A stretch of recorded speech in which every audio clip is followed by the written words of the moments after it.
On this week's episode of the Superhero Show, we'll find out if Lois Lane and Mary Jane can find their fathers and end their pain. If the Shock Trooper Man and the Lex Luthor Man can stop Clark on my adventures with Superman. If nightmare theories and neogenic queries are asked and answered on Spider-Man, the Animated Series. All that and more on an all-new episode of the Superhero Show.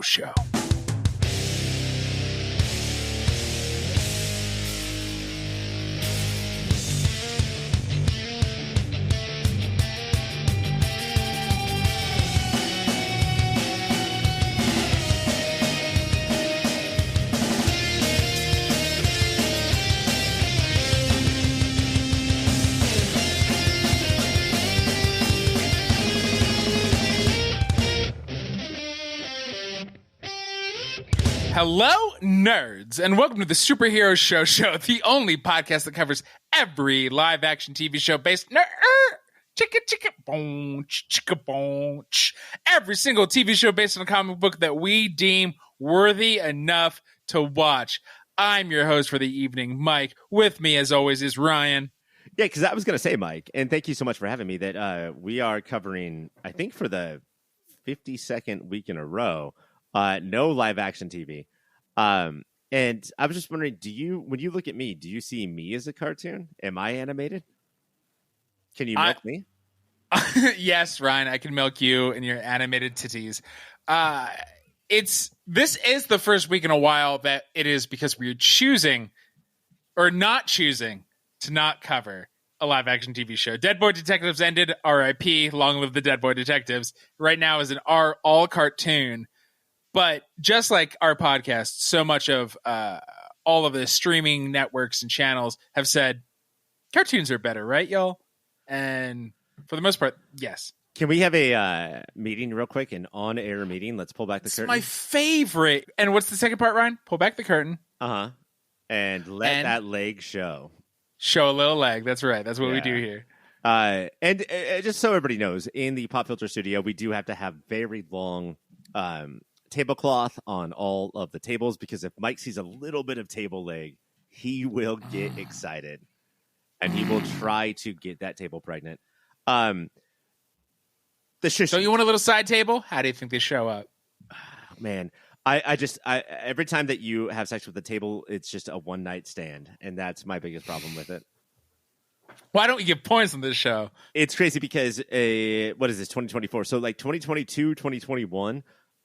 We were watching about 60 to 70 comic book based TV shows a year. When we did the Shushies, we had that many shows to dominate. I have ran the numbers for 2024, and I believe that we're going to top out at 15 shows this year that we're even eligible to watch, much less whether or not we watch them. Wow.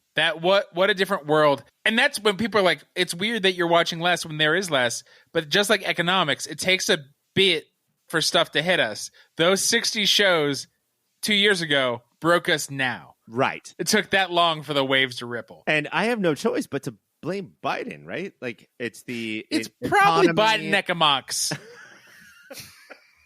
Nailed it. Yeah. Olympic landing. Some people only read headlines. Mike only reads the first two letters of every word in a headline. I barely read. So it's Bikenox that is why we're here now. Which I think is my nephew's favorite Build-em toy. It's my nephew's name. Bikenox? Yeah. Man, he's so modern. So let's not have our nephews around each other, because your nephew's just going to play like a toy. He's going to try to build them, bend them in half, break them apart, build them anew. Bikenox monster. What is he, my wife? Take her, please. Oh, please take her. We're not just here to talk about one history's greatest romance, Ryan and his wife. We're also here to talk about They're Back, Baby, history's truest, purest romance, Lois Lane and Clark Kent. My Adventures with Superman is back. Ryan, are you like me, and did that surprise you because you had no idea and you hadn't read the future calendar? Well, yeah. TV is so crazy because we also this week got and again, this is not based on a comic book or graphic novel, but I'm going to say it because we can do whatever we want. This week, it's the intro. Also saw the return of We Are Lady Parts. Yeah. Oh, another surprise. a show from 6 years ago. So like TV can just do whatever it wants. You can cut, each season can come out every year or 5 years, or I think that later this year we're going to get the second season of Luck, the HBO show where the horses died. Luck. I'm sick of how many horses are feeling arrogant that they are not going to die. It's time to take them down a peg. You've been jockeying for that for a while. We Are Lady Parts. I must have known because like a month ago, I just started listening to them on Spotify. I was like, I fucking miss this music, man. They rule. That's one of the best, and I'm sure some fucking ringer made this of best like fake bands, but We Are Lady Parts is so up my specific real world music alley. No. And then I was shocked. I thought that was a one and done. I did not know we were going to get more of them. I know you fucking love that show. You woke savior, you white knight. Congratulations to just say that you love a show. That's not what we're here to talk about. We are here to talk about Neogenic Nightmare Chapter 13. But before that, Mike Gravano's Adventures with Superman. On the second season premiere of My Adventures with Superman, Clark is wondering what is up with his family. Eventually, he meets his dad and even gets some fatherly advice. They fight some bad guys before coming to terms with the fact that Mandy, a.k.a. Amanda Waller, is the big bad of the season. Or is she? Taste buds, I ask you this. Does this first 2 episodes of season 2 bring even more danger to the lives of Clark and friends than before? Or is this still just a little episodic meet cute we've come to love and appreciate? Oh, Mike, I'm going to say your least favorite word of all time. Both. I love that word. Let's start with the meet cute stuff. Not so much in the second episode that we got this week, but the first episode. The fact that Clark was going through all of this stuff. You said filial, but that's not the right word. It's fatherly. I didn't say it, never would. Filial is like Philly. Is it horse? Like, yeah, it's like from the show Luck, your favorite show, because you had a drinking game. Drink every time you think a horse died on the show. And baby, I was shit-faced. But like through all of this stuff that we had to go with this first season cliffhanger of like Clark going, is my life okay? Like, is my life entirely made up of lies? To meeting his hologram dad, we still had the entire episode, little throwbacks to what should I get Lois for Valentine's Day? And that is fucking it. Loved that. Dude, that is it. Whether it was the shitty reporters, the interns, and Perry White saying you have to do better. Cat Grant was like, you're going to do spicy ramen on the roof of the Daily Planet? No. Also, that's terrifying. I don't want to eat food on the top of a... They don't know he's Superman. Is that where journalism has gotten to, where you just eat blank on top of blank? And then talk about it. Thanks, hot ones. Even Ghost Dad ends up telling him that he has to do a grand romantic gesture. And he doesn't even know about the earthly tradition Valentine's Day. Also, throughout all of this, they very casually, and this is like the most realistic part of My Adventures with Superman, just started saying I love you. Mm-hmm. Wild. And there wasn't even that like, oh, but I don't know if I should say it back because I'm a boy and we don't say it, blah, blah, blah. That's not realistic. That's hackneyed and TV. Do you know what's realistic? You kind of just say it and everybody just starts saying it even when you shouldn't yet. And sure, when Lois said it, her cheeks got a little bit red. But in this show, Lois's cheeks are always getting red. She's always a little embarrassed while she's being a boss-ass bitch of being a reporter. Or sunburned. Like, that sun attacks her cheeks. Yeah. He gets his powers from the yellow sun. Everybody else gets skin cancer. The sun attacks my cheeks, too, but it's not my face cheeks, if you know what I mean. Yeah, you are constantly mooning the sun to prove who's boss, but now you have a burnt asshole, friend. Everyone knows that the sun and the moon are mortal enemies, and if I moon the sun... You're a team moon. It'll show that sun is boss. I'm on team sun, which means I show my taint to the moon every night. Wait, I'm sorry. So the sun hates the moon, but appreciates the taint? I think the taint is the sun of the body. Even though we have differences here, and that's fine. That's what America's about. Have differences. We can all agree that... And hate them. Our son is wearing sunglasses, yes? It's too bright for him to not... Even though he's the sun is going out, not in. There's the only person in the world that should not wear sunglasses is the sun. And yet, in our world, he's wearing sunglasses. It's still... It shoots out. It's bright as hell, man. Plus, people are like reflecting mirrors back to the sun, so he's got to wear the sunglasses. Right. Okay, thanks, Hubble, for doing that wrong for so long. Is your son, and I don't want to cross any lines here because I know that we're. And when you say my son, you mean my taint. Yes, I know that you call your taint your son. I don't want to cross. I know we are in a divided country right now, but does your son wear sunglasses and also have hands, and in the hands are scoops, and those scoops are full of raisins? Yes, I'm a Raisin Bran fanatic. Okay. I put raisins up my taint. Up my taint. Oh, good. I thought that we were going to be able to move on past that comment, but you said it slowly. You got to do it slowed down. What else happens that first episode? Ivo's assistant, who wears like a green sweater vest with purple collars. Who could he be? We never guessed it last season who Ivo's assistant definitely would be. Oh, I love how you say we never guessed it instead of Ryan never guessed it, because you fuckers did not believe me. Okay. Yeah, you're the one who saw it first. He is not getting hired at Star Labs. You know why? Too much hair. Why? Lose the hair, Too buddy. much hair. Star Labs. Shave that head. Stars don't have hair. They're going to be jealous if you work here. Stars, they're not just like us. They have no hair. Mike, can I ask you a question real quick? Sure. Before you go through the rundown on the episodes, where are you at with this particular?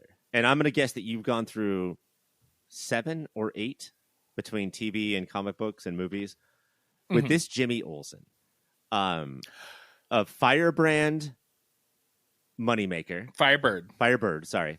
But he is a firebrand. I think that if we pay attention to the counter, the money counter that pops up on the show, he spent $100,000 on Valentine's Day cards. Yes. And thankfully, thank you, because I'm bad at digits, so I thought it was $1 million. It might have. He had $5 million. Honestly, this fucker, it might have been. The point of the character is to be a little bit annoying. Does this Jimmy Olsen cross some lines for you? Yeah. Yes. He is at times very annoying. And then I'm like, but he's supposed to be. So is he doing his job right? Is he Joffrey from Games of Throning it? He's supposed to be hateable, and that's what we like here. There's definitely been Jimmy's Olsen that I like more than this version. Matt Fraction, for instance. If you guys want to go read a fucking comic book instead of watching TV all the time, Matt Fraction's Jimmy Olsen comic book is one of the best I've read in the last decade. Is it The Adventures of Jimmy Olsen starring Jimmy Olsen? Oh yeah, and it's like he is Forrest Gumping his way through all of the DC universe, and he is also a billionaire in this as well, because it turns out that he is. I think his family is attached to the Luthor money. So like I was gonna guess the Olsen twins. No, he is an Olsen twin, but he ate that twin in the whom? No, right after they were born. Yeah, give me a steak knife and a fork, Daddy. He rolled over and ate a baby, which is disgusting unless you're a newborn baby, and then it's fine. It's adorable when they do it. See, Democrats, they want the post-birth abortion, and Jimmy Olsen is doing it right out of the womb. Yeah, he's the capital D Democrat, Democrat is what I like to call him. 202 starts with Waller waking up. She makes Sam Brecky. It looks like she has a house. No, she jumps right in an elevator. Now she's in a prison. We learn people are disappearing from her prison. Jimmy has to have a team, and he hates that, even though he needs to make a video every day, and he used to make it every 8 weeks. I'm on Team Perry White. I didn't know I'd ever be on the man's side, but Jimmy is a shitty employee / co-partner. All right, hold on. Lots of thoughts. Let's go through them slowly. Starts off with the breakfast, and it reminded me of Lost season 2 episode 1. Do you remember that, where it's Desmond making breakfast and we think that it's off the island, but he's actually in the hatch? He's in the hatch. Yes. What's in the hatch? Amanda Waller acting like a normal person is crazy to me. It's creepy. So I'm like, I don't like this, but it's not breakfast for her because she doesn't eat. It's for the general. She's man to the wall Waller. When would she eat? So it's not her. She would never eat breakfast. It's all for the general. As far as Jimmy and the Interns go, one of the worst emo like post punk bands that I have ever listened to. As far as Jimmy and the Interns, are you at the age with your former date? You're a famous podcaster now, but back in the day, you would have a day job. And were you like Perry White when Jimmy was like, the interns won't do what I tell them to do? And Perry White laughs harder than anybody's ever laughed in the history of mankind. Because he remembers when Jimmy was an intern. Yes. Though I do think it's not fair to also give Jimmy, what's Commander Yacht's name? This douche bro who was the sports guy until now. I guess he's with Jimmy and the interns. Uh-huh. I fucking hate this guy. Do you know what bothered me? I'm on Perry's team, but it also bothered me that the interns and this guy clearly never watched Flamebird, so don't know what it's about, so they're just pitching horse shit. Do your homework before you work for somebody or guest on their podcasts, folk. Speaking of pitching horse shit, I know the interns don't have a good reputation in general, right? They work for no money. But when how dare they? We open the door, capitalism, guys, look it up. When they open the door and look in the intern room, they are pitching their own shit at each other. Like this is a pack of wild animals.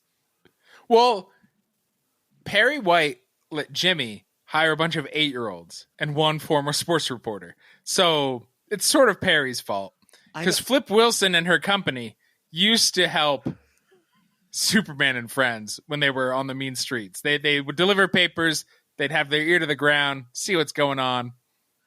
I just think, not to get too meta here, but Perry White has to hire Jimmy because that's how the Superman comics work. But in reality, Perry White would never hire Jimmy. He is worthless. And then punish him in every way that you can legally. Well, he is a good photographer, even though he doesn't do that anymore. Right. Can't be part of the story, I guess, even though that's your job. And now he's less anonymous than he used to be Flamebird. I don't understand the economics of what's going on at the Daily Planet. Do not make sense to me, my friend. All right. Can we get to what I think of these two episodes is the moment of the week? The moment of the series so far. Which is series? Yeah. Tell me about it, stud. It's a lot of Clark going, Dad? Are you my dad? I am your dad. And then about 30 seconds later, he's like, you brought your girlfriend to this situation. Why I have lasers trying to kill her. She has no powers? Wait, hold on. I know that neither one of us are blessed to have had a dad. It sucks, but this is so... Sometimes your dad energy goes past your Kryptonian or hologram energy to you're just a dad. You're just a dad-ass dad, bro. And yeah, I thought that this is sort of the perfect example of how the show balances drama and comedy of, these characters are going to say what they're going to say in a way that I really haven't seen in other Superman TV shows. What I really appreciate is the internet often mocks Marvel. I almost said Marks Marvel, but I said it right, but then stopped to talk about it like this. This is awful, Ryan. The internet mocks Marvel from having a serious moment and then undercuts it with they fly now. He's right behind me. They're right behind me, aren't they? What I like about this is it has a serious moment that turns into a comedic moment, but the comedy does not undercut the serious moment that just happened. And because they're both important. They're both important. And then also, it doesn't shrink Superman's characterization. So often people are so nervous about writing Superman or Captain America or Jack from Lost, and that they shrink the character. Cyclops. Jerry Seinfeld and Seinfeld. That, we have to make the lead 2-dimensional in order to make the others more 3-dimensional. Right. And I love how this is one of the most, I won't say the first, but one of the best Superman stories of having him sort of be the nebbish nerd, but still blossoming the entire time. Another great moment of that is in the second episode is they've been trying to save Sam Lane, Lois's dad, who's been a prick about it the whole time. Also flabbergasted that Amanda Waller's doing human experimentation, even though it's a program he started. Fuck this hypocrite. Also, read some comic books, bro. Amanda Waller's awful. She's not good. Yeah.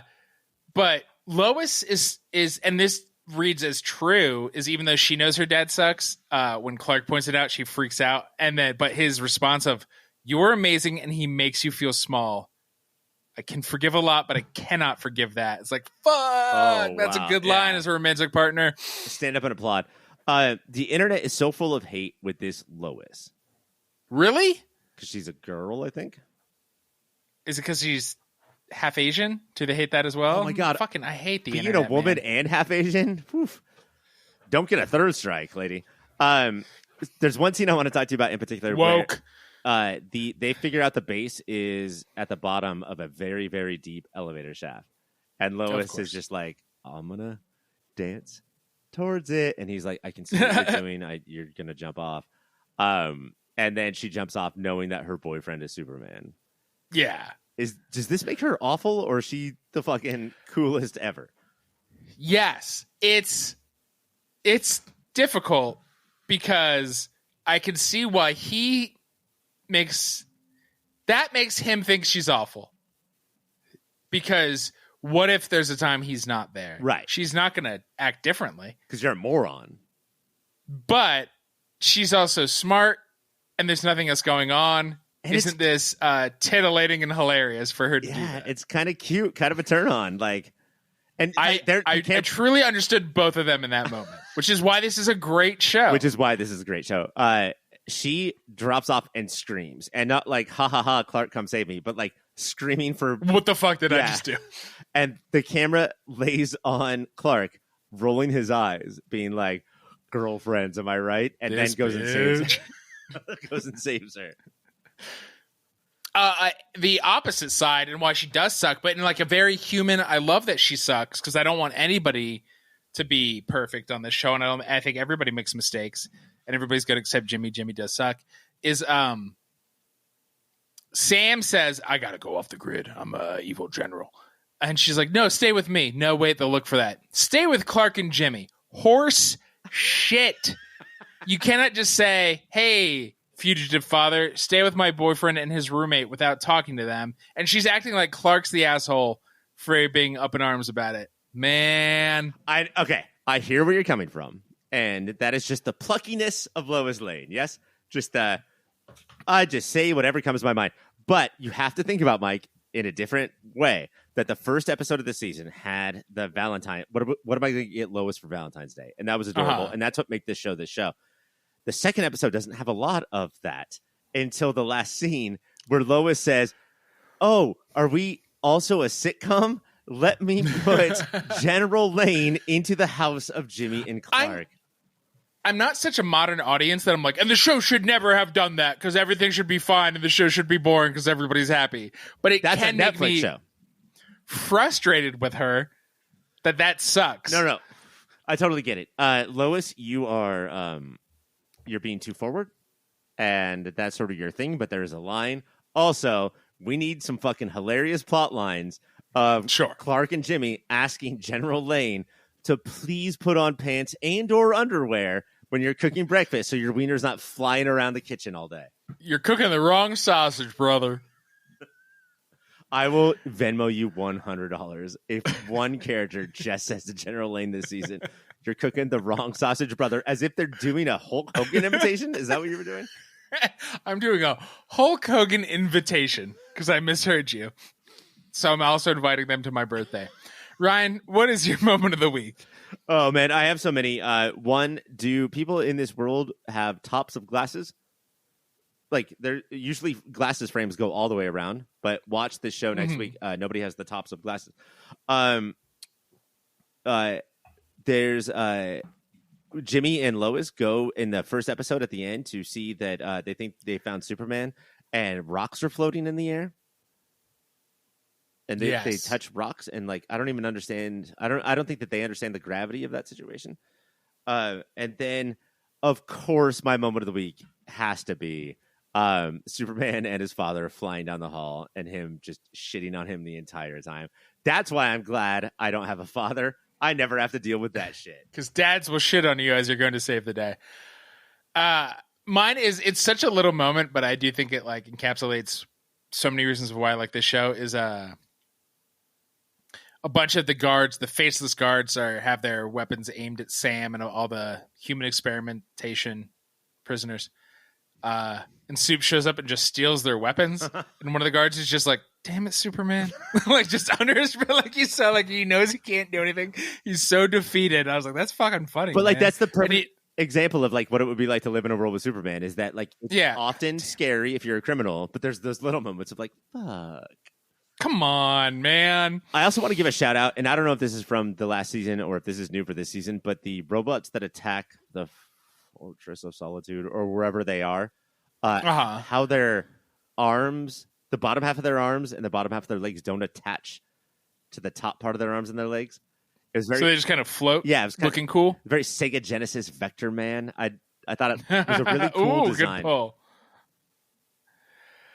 My Adventures with Superman is on HBO, coming out week by week on Thursdays, let's say. Ryan, before we get out of here, I have heard that you have a website. Yes. About. I just think that we have too many like elbows and knees, and so my website is nojoints.com. And everybody thinks it's like anti-marijuana. That is not the case. But you love marijuana. I fucking love marijuana. Everybody should do it as much as they can. Inject it, snort it, however you do it, do it. But I think that I would be a more handsome guy. And I think that like a lot of our polling is telling us that people agree with me. If I had no elbows and no knees, and if it looked like my arms and bottom half of my legs floated instead of being attached to my body. I like that because I thought you just meant like straight limbed, like some sort of Frankenstein's monster, but floating. His name was Dr. Frankenstein's monster. Yeah, Dr. Frankenstein's monster. So his cousin's name is Trevor. That's what the newest Progressive commercial has taught me. Man, could you stop? Is this the only thing you consume? Do you subscribe to a streaming service? Yes, it's all their commercials. And I do love that, like, I don't know if we've talked about it on Superhero Show, but if you're an enjoyer of every podcast from popfilter.co, you know how much I fucking love Progressive and their commercials. Even at this point, if I asked your wife, like, tell me about Mike, she'd be like, loves Progressive commercial. That's all I got. That's all I got. She knows that. And Ryan, let me tell you why we're married. So does she. Oh, great. I'm glad you found the other person. But we're not here to talk about me and my wife's sexual love for Progressive and their commercials. We're here to talk about nojoints.com. And Ryan, I want this to be made. And what does the website do, though? Oh, well, like that's, removes the joints? I thought that was for, like, send us your body. We'll send you home without joints. Send us your body, ladies. I don't think you can make this website on your own. I agree. I think you need help from my friends at cybersprout.net. They're design experts. They are well-versed in digital strategy and elegant design and joint removal, and they're going to combine all three of those things masterfully. They're going to work hand-in-hand with no wrists with you. They're going to focus on collaboration and goal-driven design to help you make sure your website reaches the right customers. They're going to provide you with the tools and the training that makes managing and tweaking your business website a breeze. So let them handle your hosting. They're going to offer that specifically for WordPress. And so you can focus on your website. So they handle all the security, maintenance, backups, and speed optimization. They will even migrate your website for free. Visit cybersprout.net to get started. They are your partner for the digital world. We are going to take the quickest of breaks. And when we come back, talk about Spider-Man, the animated series.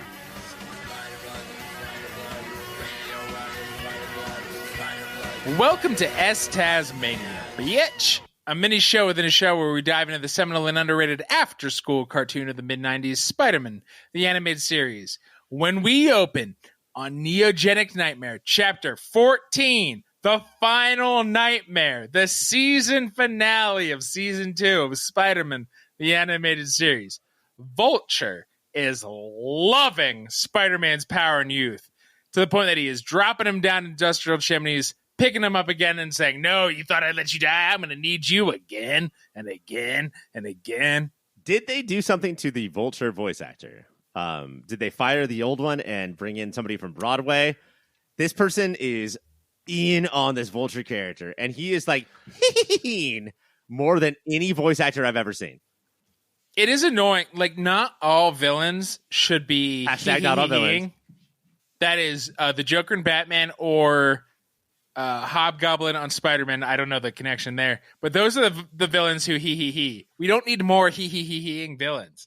So yeah, they even between last episode and this episode, the Vulture's personality kind of changed. This old man is hopped up on adrenochrome so much that, like, I mean, like, this is what we saw from Hillary Clinton. How many weeks in a row have I brought up that this is a preview of what the Democrats will do to this country?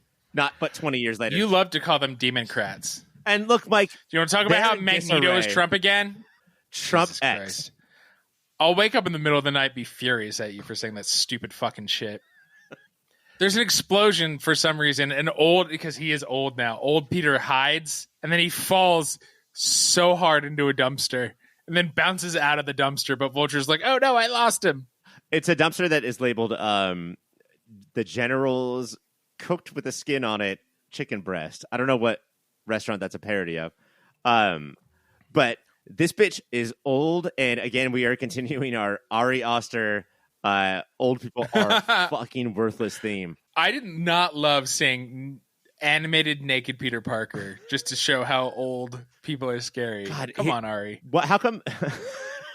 So your nose grows, right? Not even because you're lying, but because you're getting old.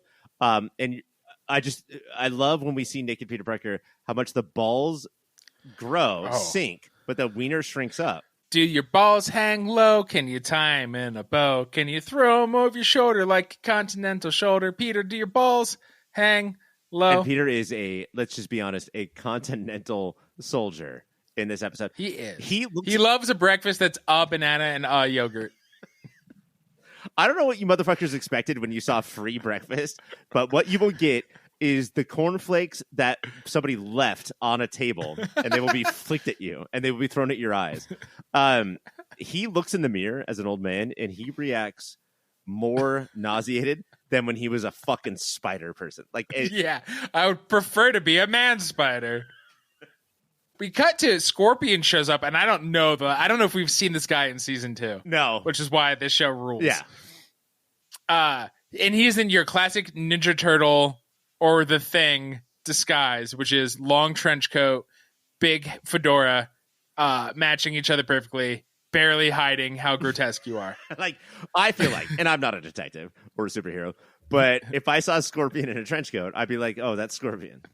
That's Matt Gargan. I would even know so much as to say, that's Matt Gargan, a.k.a. the Scorpion. And there's people who like the Scorpion I love because he breaks into, not Rikers, but what is it called? Strikers. And he's pissed at the doctor who made him.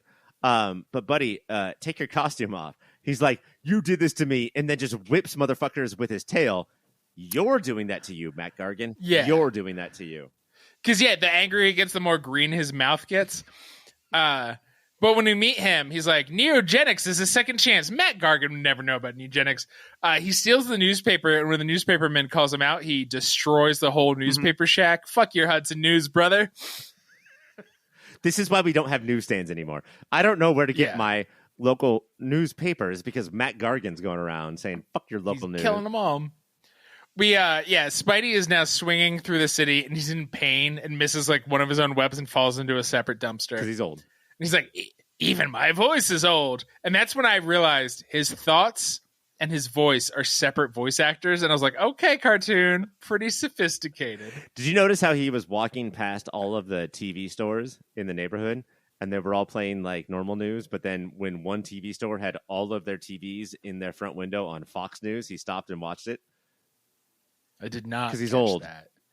And he's like, stop the steal. Yeah, he said stop the steal.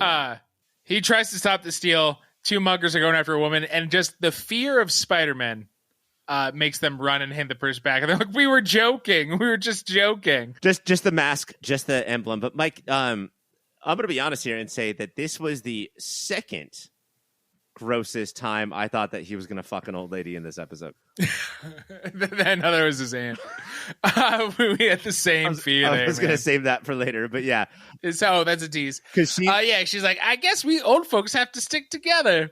And I had no idea you were a senior citizen. She says stick together and starts rubbing her nipples.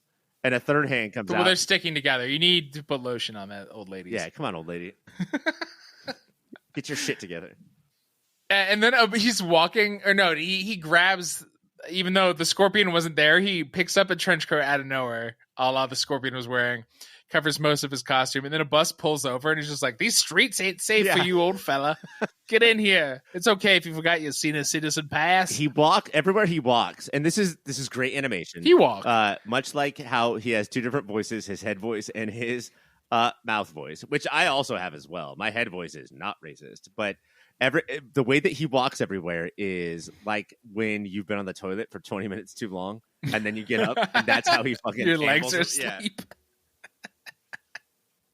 Even with Squatty Potty, I thought that would help for that for some reason. Squatty Potty, why is that not promoted by Snoop Dogg? It rhymes with Lottie Dottie. He could fit that directly into Lottie Dottie, Squatty Potty. We cut to Vulture attacking, who's now youthful and strong, attacking Osborn's helicopter, which has lasers and rockets because it's a normal businessman's helicopter. Osborn and his two pilots parachute out, but Vulture cuts Osborn's ropes and grabs him. And Toombs is like, here's who I am. I'm annoyed you didn't know how young and youthful I am. But then he changes into not just old Vulture, into man spider Vulture. Right. And Norman's like, I'm fucking out, and sprints down the street. This is why I've been telling you for years we should no longer do our blood brother oaths where we both cut our palm and shake hands. Because every once in a while I'll just become a spider because your fucking disgusting blood is inside me. Well, get used to it, brother, because it's not going away. And we're going to keep doing it until one of us is cured. But, like, there's how many times, like, top 10 moments in animation history to watch the Vulture be a young man become a vulture spider. Mike, that has to be in the top 10. It's top wild 10. stuff. I remember as an 8-year-old seeing that and def jamming around my room. I could not believe what I was seeing. The irony, like, Peter Parker watching that as an old man and just being like, I still love to see it. What? J. Jonah Jameson is now on the phone with Old Man Parker. He's saying, you tell Parker I pay him to take photos, not take sick days. Sure, Jonah, but you're mad that your freelance photographer who you hate, even though he's great, didn't know there was going to be a random helicopter attack, so he wasn't on a random building of New York to take pictures of it? What the fuck, dude? Also, Jameson has the time to say, if he keeps interrupting my best friend Norman Osborn stuff, these fucking guys always find a way to just hang out with each other at the barber shop, at the donut store. Droopy douchebags. I love a good donut store.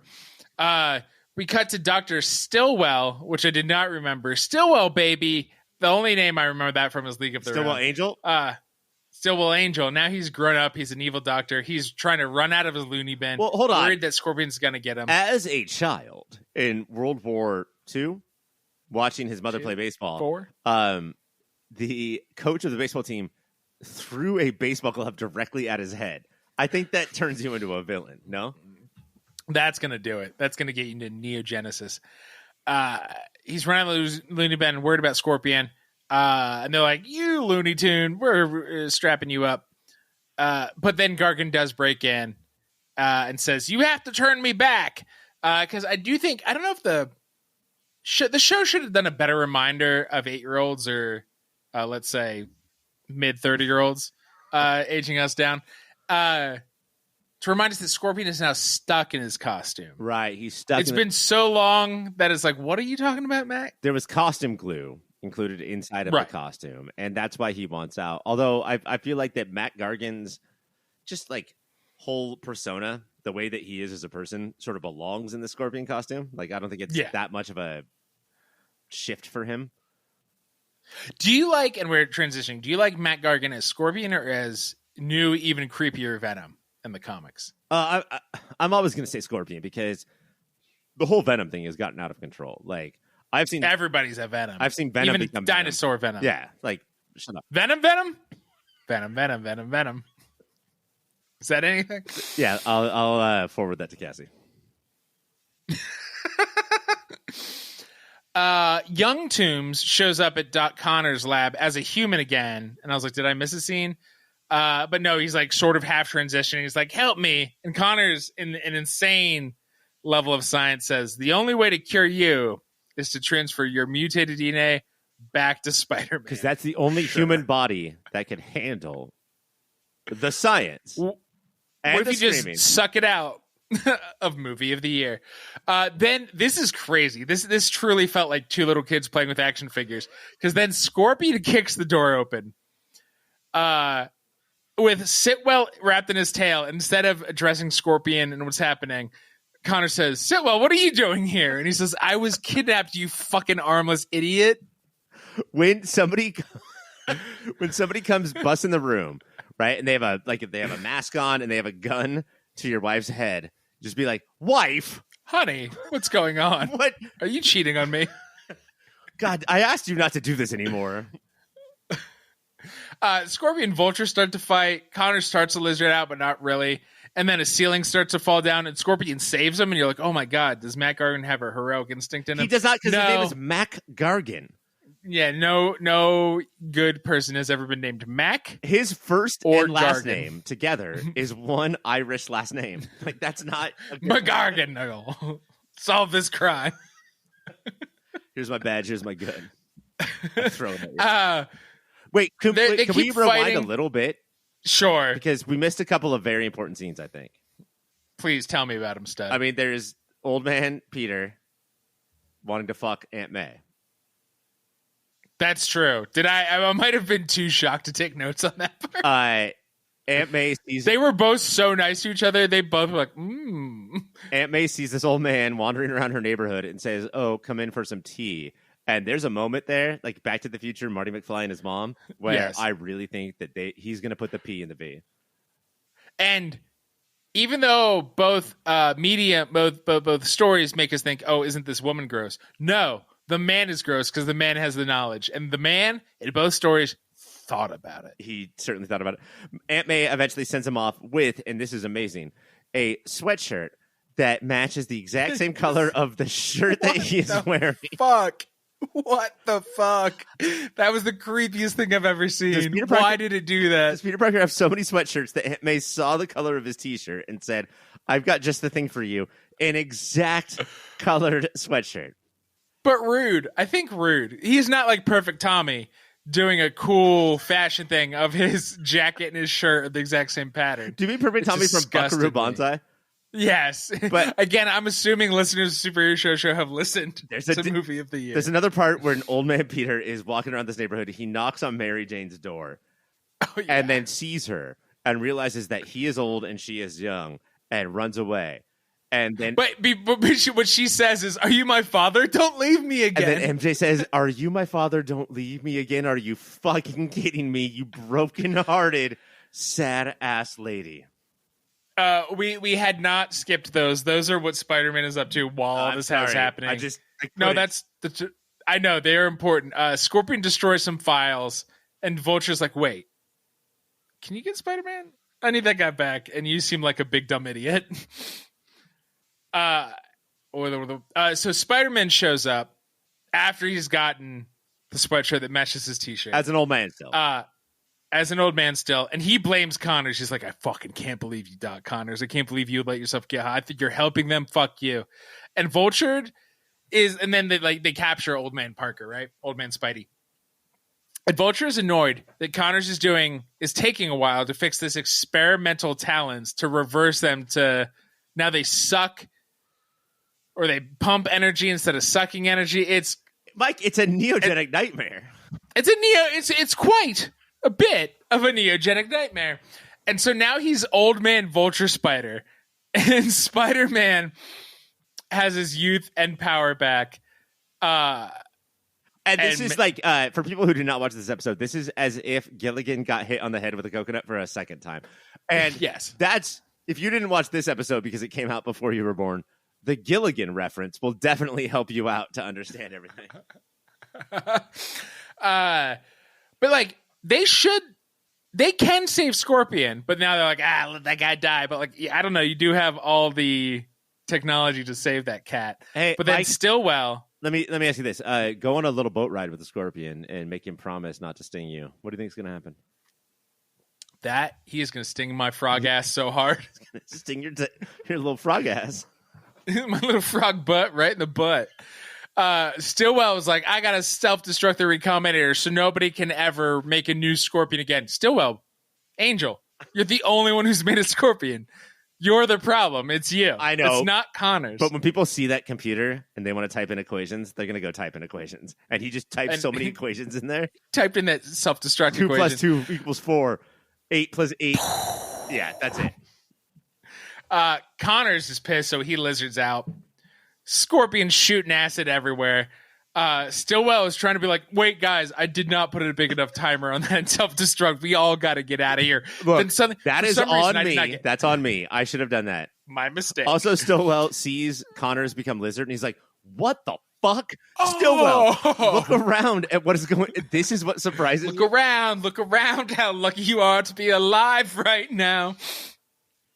Lasers are going everywhere for some reason. I do not know what happened there. One of said lasers hits Lizard, changes him back. Spidey drags him out. Everything blows up. And then Spider-Man is like, wait, thanks, commercial break. I feel better than before. And Connors, again, based on experimental technology and back and forth DNA exchanging, he says, well, clearly it's because you regained your youth and superpowers, but never have to worry about turning into Man-Spider again. And Stillwell's like, I'm never helping you, Connors, you lizardy ass bitch. I'm out. Do it on your own. Well, first of all, I ran the numbers, and with this warehouse blowing up, New York is down to 14,956 warehouses. That is all that is not enough. Not enough. I could not believe what I was watching, Mike, in a show where I am often saying, I cannot believe what I'm watching currently. I will say to you that Stillwell, knowing what the solution is to fixing Connors and probably everybody, he says, this time you're on your own. You'll never see me again. And then just sprints away. And that's it. That's it for our buddy and all of his knowledge. Trick, they were always on their own. You're the worst. I'm going to say less of a Stillwell angel and more of a Stillwell devil, if you will. I agree. Yeah. I would, honestly, I'd rather have neither on my shoulder. I don't want to on one of my shoulders and this bitch on another. Because they get they turn on each other and they don't care about you anymore, so they're just nannying each other. They're just a cloud of smoke and limbs going all over your shoulders while they fight. That is the best D&D power because sure there's smoke, but also limbs. Cloud of smoke and limbs. So is that a Gilligan's Island, an old school Looney Tunes? We're old. When did this happen? These are not references from when we were born. That's true. They are from so much before us. When we were poor, had few channels. Vulture man spider person. Vulture man spider. Flies away so awkwardly because he's so fat now with so many arms and a giant head. So he's like a statue from Easter Island trying to fly away and says, well, I can never come back here. My reputation is ruined. Toombs, I don't know what your reputation was before that, but he starts to fly away, and I don't know if this was like a camera trick, because I don't know cinema or reality. He flies towards the moon. Is that where he's going, Mike? He's going to the moon to hang out with Man-Wolf, Spider, Vulture, or I want eventually all bad guys to fly to that same rocky island that Morbius Man-Bat ended up at, so they're all just hanging out there. Yeah, that storyline ended the same way, which was part of this storyline, of course, Neogenic Nightmare. I can't go home, I'll fly elsewhere. Somewhere. And then Scorpion can't fly, but he just tantrums his way out. I'll never be a man again. Breaks stuff and walks down the street stomping his little feet. I want to see Man-Wolf look at Spider Vulture and just be like, should we combine? Hey, baby. Should we? Let's fuck. Our baby would be so messed up. Let's do it. And then Spidey, youthful virile Spidey, swings to MJ. He's like, oh, fuck. CGI. And we see a random dude walking up to MJ. And she goes, what? And then she disappears and Spider-Man turns around a corner and she's gone. He's like, where is she? What happened? Peter gets there a second too late. She's sitting there saying, like, I thought Peter was going to be here for me meeting my dad. The dad walks up in a haze of dad question mark? New York sewer steam. And then Peter gets there 1 second too late. And she's gone now. But they disappear into the night, which I don't think is a dad power. So can I spoil something? I want to know, but I don't want to know. It's next week.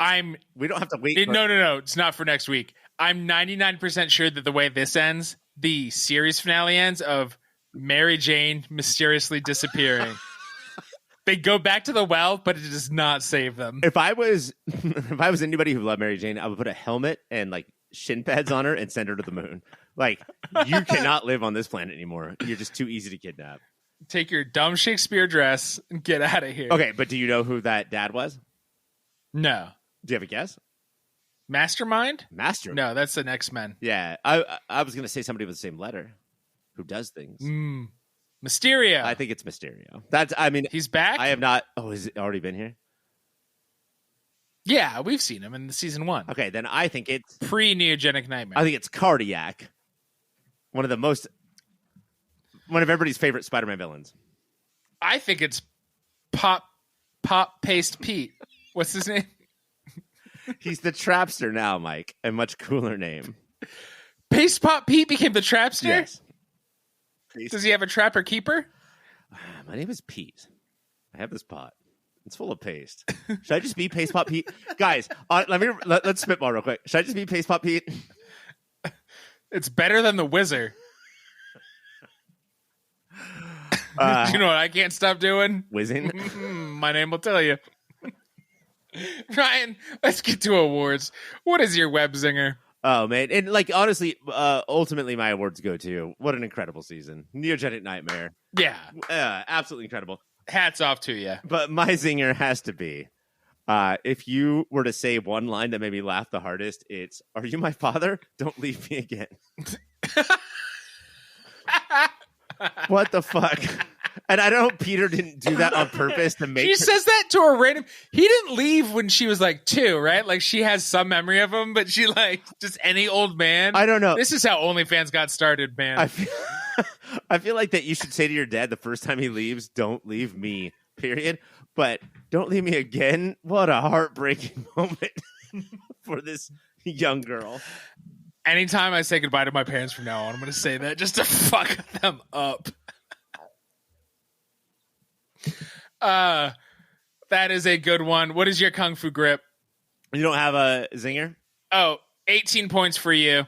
No, I have one. It is, of course, no, you know what got me? The only way to cure you is to transfer your mutated DNA back to him. He's the only body that can handle it. I mean, that's straight out of Madam Web, right? Like, that's a line that should have been in the trailer for Madam Web. But it made better because we realized Connors was improvising and he was always going to fuck over Vulture. All right, what's the next one? Kung Fu grip. Oh, okay. So best action move for sure was Lizard's full lizard and Scorpion's full scorpion, and Spider-Man's in the middle, and they charge at him, and he jumps up in the air, and not only it's not that they just run into each other, they bonk heads. They're head first, and then you can hear that little thunk as they bonk heads. Mine is Stillwell Angel is like, "I got to self-destruct." He puts in a code. Not only is it going to explode everything, but again, where did the lasers come from? This guy is a computer master. I'm going to give myself 4 points. That was all DJ equipment, right? All those lasers. Yeah. He just wanted to start a rave. What is your 90s moment? It's that. It's what you just said. He runs over to a computer and says, "I'll put in the equations into this computer," and then types like Kermit types. Like, wild hands everywhere. And he hit something where like the self-destruct is going to happen. And of course, Mike, the lasers come down. Got to bring the lasers down. Mine is Scorpion showing up in a perfect Raphael disguise. Whether you're a gargoyle, a Ninja Turtle, or a Scorpion, you're going to wear jacket and a hat that are the exact same material and color. Cricket. You got to know what a crumpet is to understand cricket. 1990s best movie. Did we do 90 on movie of the year yet? No. Oh. That's why that movie has not been awarded movie of the year. Movie of the year. So I get those points. Whatever. Hey, listeners, you decide how many points I got.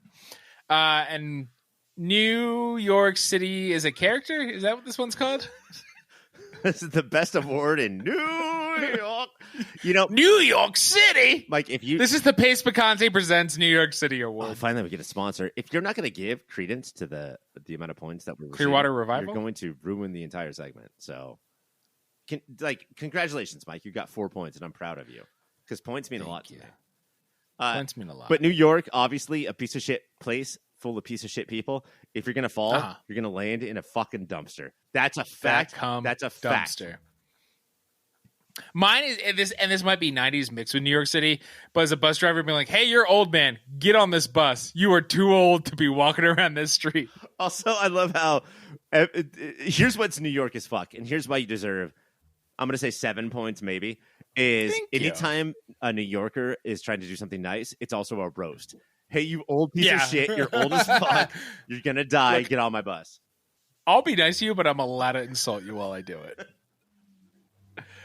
And then finally, a Cassie compliment. Ryan, what do you got? Well, it's a little weird because she's not here, but unlike, I would say, our fathers, Cassie, who art in heaven, Cassie will never leave us. Oh, mine is very similar, except the opposite is when Stillwell Angel said, do it on your own.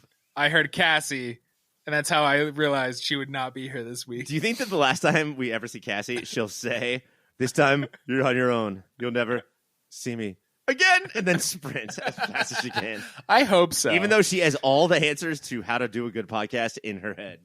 And we never knew.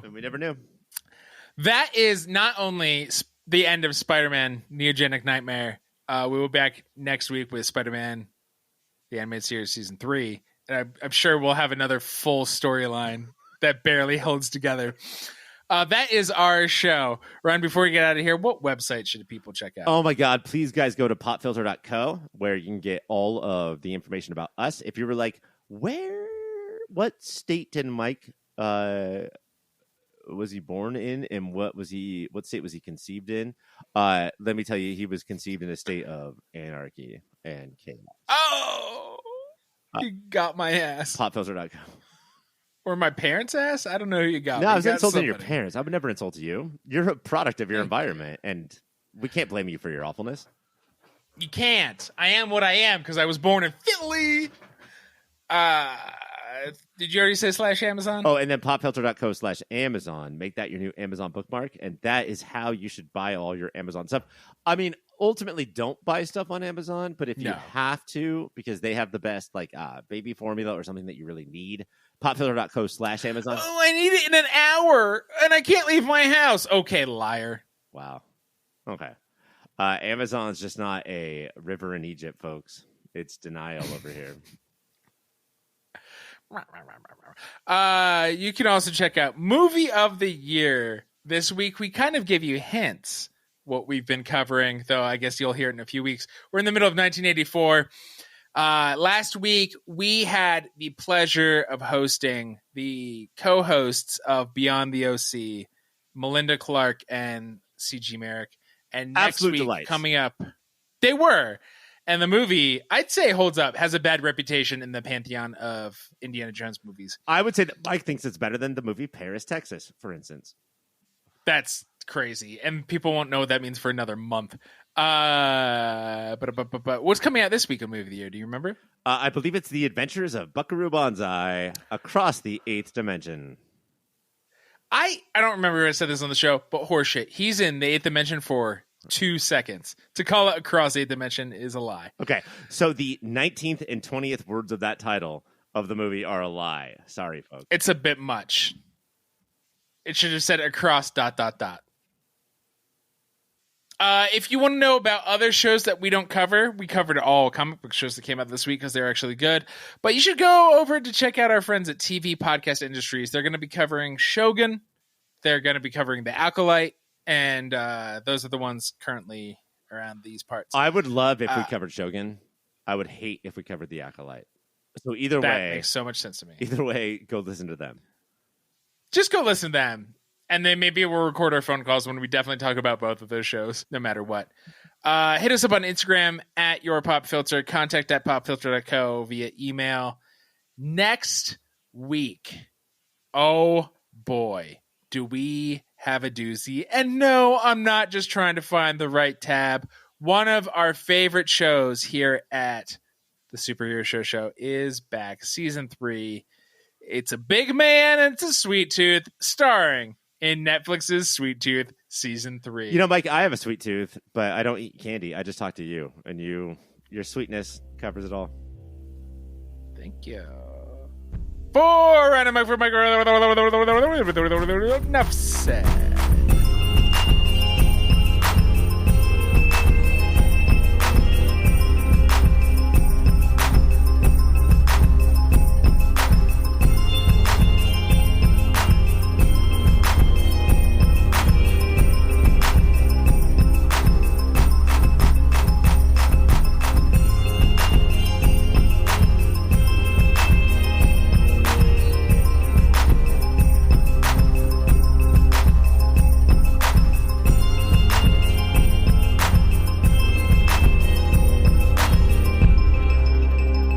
On this week's episode of the Superhero Show. Should not that voice? I was trying to do a different thing. I mean, first of all, this should be included. Second of all, we want to make Cassie feel bad that she wasn't on the show, not stoked. Okay. I'll do my normal thing where I hum the Batman theme song and then start. On this week's episode. God damn it.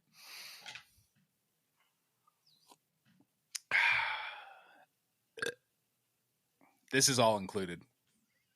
Even the burp? Especially the burp. I'm magnifying that. I'm putting echo on it. Reverb. I'll put an echo on it like I'm a dolphin. On this week's episode of the Superhero Show, we'll find out if Lois Lane and Mary Jane can find their fathers and end their pain. If the Shock Trooper Man and the Lex Luthor Man can stop Clark on My Adventures with Superman. If nightmare theories and neogenic queries are asked and answered on Spider-Man the Animated Series. All that and more on an all-new episode of the Superhero Show. Should I do that again clean? You should do that again. I wrote that late last night or 2 nights ago, pretty shit-faced, and totally forgot. I thought you were freestyling right there because I did not remember writing that. It was the man rhyming with man, but it's fine. I can do this. All this will be at least after the outro music.